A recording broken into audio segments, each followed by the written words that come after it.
So maybe it's been a few weeks, months, whatever after the breakup, and you're starting to feel a little bit better, a little bit more relief, like you got to grieve a little bit, and you feel that there's maybe a light at the end of the tunnel instead of a glowing middle finger.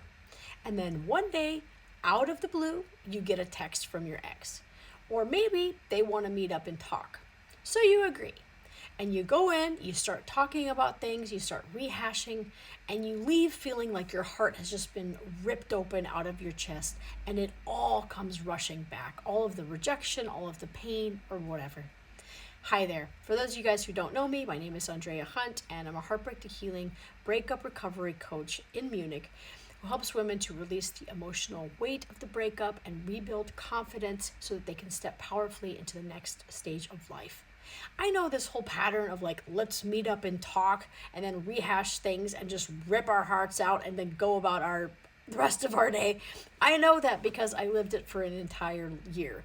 I literally tortured myself, not literally, but figuratively tortured myself by reopening the wounds over and over and over, having some false expectation that this was going to be the time that really solved the problem and that we were going to be able to get back together, even though I didn't want to get back together, but I wanted to feel missed and needed, and I wanted to be validated. But like, as you can see, this was a hopeless pattern, and it just honestly kept me stuck for an entire year where I could have been moving on with my life, and instead I wasted my own time. So the thing would happen is the pattern would happen. I'd start doing better, feeling stronger, and they always have a sixth sense of when they should come back, to talk about things. And it was like being right back at the beginning.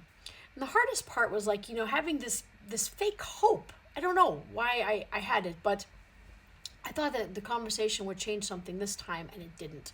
So here's 3 reasons that staying in touch after the breakup, maybe this is separate to if you have kids, maybe you have to talk to them and be in touch, obviously.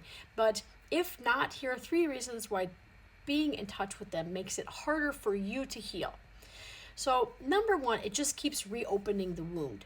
It's like if you have a cut and you keep going every once in a while and just ripping it back open again, it's going to take longer to heal and it won't be able to close up.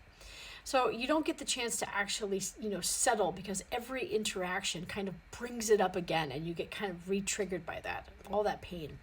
Number 2 is it feeds this hope that isn't grounded in anything. Maybe you're like I was hoping for some different reality, hoping for some different words, hoping for some understanding or validation or whatever, except for you don't have any control over that. You only have control over how you feel and how you process it. And by exposing yourself to this over and over again, you're keeping yourself from being able to heal. Number 3, it keeps you emotionally tied. This is probably the person that you complain about work with, or this is the person that you talk, about certain things in your life or events or whatever. It keeps you dependent on this person for going through the things that you would normally talk about in a certain day, and keeping this kind of dependency on them when you need to be detaching and learning to be by yourself. So, and that's the part that's hardest to admit, especially when it comes to like family situations and stuff like that. When this was the person you'd always go to, I totally get it. It's hard to detach from that. But on the other hand, it's part of the grieving process that we got to go through and process. And I'm not saying, by the way, you have to rush your healing. I think that we all, need to show ourselves grace, and we need to be able to do things in the best way we can. However, prolonging this and torturing ourselves, like I did, is not the way to do it. So if you're in this phase, and you want to feel better, just remember that this April, I still have 2 spots left for my €333 package, which is 3 sessions of 75 minutes each to help you to go through the different emotions that you might be having at whatever stage of breakup that you are. I use EFT tapping, which is a very powerful mind-body tool. It uses acupuncture points on the face. It helps to release negative emotions, release the emotional intensity of memories. Also, it helps us to reframe and have acceptance for things that happen, so that we can also build up our confidence again and move into the next phase. So if that sounds like something that you need, go ahead and book a call. And if not, like and follow and share for more.